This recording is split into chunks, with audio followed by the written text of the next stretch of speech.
ప్రతి విషయం ఎందుకు మాట్లాడుతాడు? నా కాపురం నువ్వెందుకు మాట్లాడేది? నా కాపురం నువ్వెందుకు మాట్లాడేది? నా భార్య భర్తల విషయం నేను మాట్లాడుకుంటా. నా భార్య భర్తల విషయం నేను మాట్లాడుకుంటా. నీకే సంబంధం? నీకే సంబంధం? అసలు మీకే సంబంధం? నీకే సంబంధం? నువ్వు ఫోన్ చేసి ప్రతిరోజు నీ కూతురు ఎందుకు మాట్లాడతావు నువ్వు?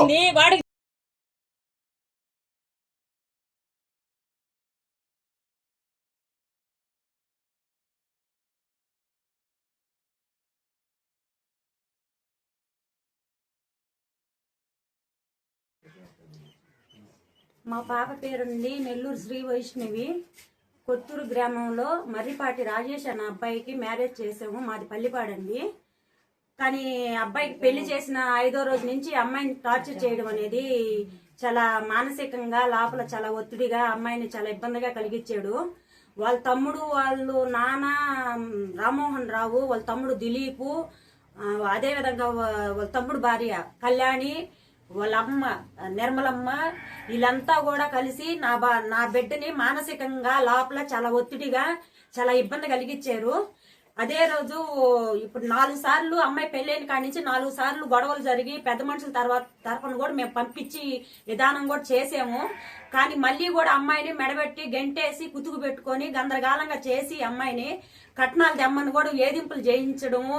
అదేవిధంగా మేము పెళ్లి చేసేటప్పుడు 5 లక్షలు కట్నం ఇచ్చి 12 సవర్లు బంగారు పెట్టి మేము చేసాము.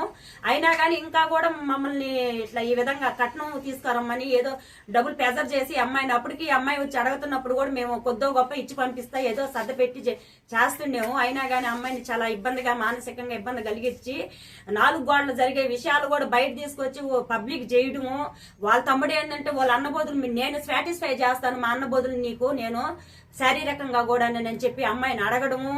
అదే విధంగా అమ్మాయి ముందు ఆ రోజు 13వ తేదీ 12వ తేదీ వచ్చి ఇంట్లో గొడవ జరిగిందంట.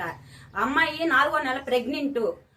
అమ్మాయి కడుపు మీద కూర్చొని గొంతు బిసుకుతా నువ్వు అట్టా ఎట్టానని చెప్పి నోటుకు వచ్చినట్టు మాటలు మాట్లాడతా అమ్మాయిని చాలా ఇబ్బంది కలిగించి ఏదేదో మానసికంగా చాలా ఇబ్బంది అంటే శారీరకంగా కూడా అమ్మాయిని చాలా హింస పెట్టాడు. నేను ఎవరితైనా తిరుగుతాను, నేను ఎవరితైనా చేసుకుంటాను, నీకెందుకేనని చెప్పి అమ్మాయిని మాట్లాడడము, అమ్మాయిని చాలా చాలా ఇబ్బంది కలిగించాడు. అమ్మాయిని అటు మెడబెట్టి గెంటడంతో అమ్మాయి ఆ రోజు ఉదయాన్న కాలేజీకి అని చెప్పి వెళ్ళిపోవడము. అదే రూట్ను మళ్ళీ వచ్చి మా ఇంటికి పల్లిపాడికి రావడము. మేమేదో పొలాల్లో పనులు చేసుకుంటా మేము మందులు కొట్టుకునేదానికి తెచ్చి ఆడ పెట్టుంటే అమ్మాయి మందు గడ్డి మందు ఏదో తీసుకొని తాగేసిందంట. 13వ తేదీ అమ్మాయి మన ఇంటికి వస్తే 14వ తేదీ మధ్యాహ్నం 12 గంటలకు దాగి రాత్రి 8:30 కల్లా మాకు చెప్పింది. ఆ టైంలో మేము నారాయణ హాస్పిటల్కి వేసుకోపోతే వాళ్ళ తమ్ముడు దిలీప్ వచ్చి అమ్మాయి తాగలేదు వ్యాక్సిన్ చేస్తుందని నేను చెప్పి అమ్మాయి ముందరే మాట్లాడతాడంట. వాడు వచ్చి అదే విధంగా రాజేష్ అనేవాడు వాడు వచ్చి అట్నే మాట్లాడతాడంట.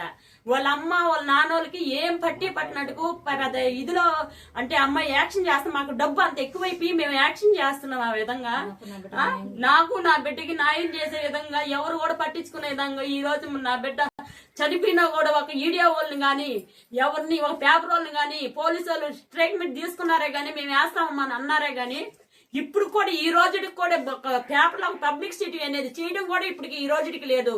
అదే వాళ్ళ నలుగురు వాళ్ళ అబ్బని వాళ్ళ నాన్నని వాళ్ళ తమ్ముడి భార్యని సేవ్ చేసేసి ఈయనొక్కన స్టేషన్ లో పెట్టి వీడికి రాజభోగంగా జరుగుతున్న స్టేషన్ లో ఒక సీఎం కదా ప్రొటెక్షన్ లో వచ్చినట్టు వస్తున్నాడు.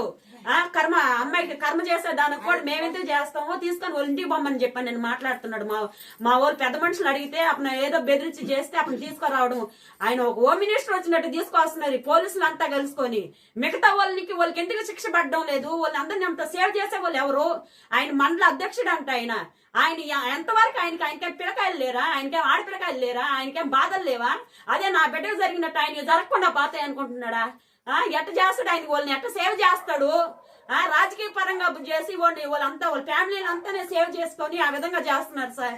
ఈ రోజు నా బిడ్డ చనిపోయినా కూడా ఒక కంటి నీటి వాడికి అసలు ఏ ఫీలింగ్ అనేది లేకుండా, ఒక కంటి నీళ్ళ సుక్క అనేది విధానం లేకుండా నా బిడ్డ ఆ విధంగా శవం మీద మునుకోడు ఒక రౌడీగా ఉన్నట్టు ఆ విధంగా ప్రవర్తించేవాడు. వాడు ఇంకా మానసికంగా నా బిడ్డను ఏ విధంగా హింస పెట్టుంటాడు. అమ్మ ఎమ్మెల్యే మేడం, నువ్వన్నా నాకు న్యాయం చేసినట్టు, నా బిడ్డకి నాకు న్యాయం చేసినట్టు చూడమ్మా. అదే నేను కోరుకుంటున్నానమ్మా. ఇక్కడ ఎవరు నాకు న్యాయం చేసేటట్టు ఎవరు కనిపించలేదమ్మా.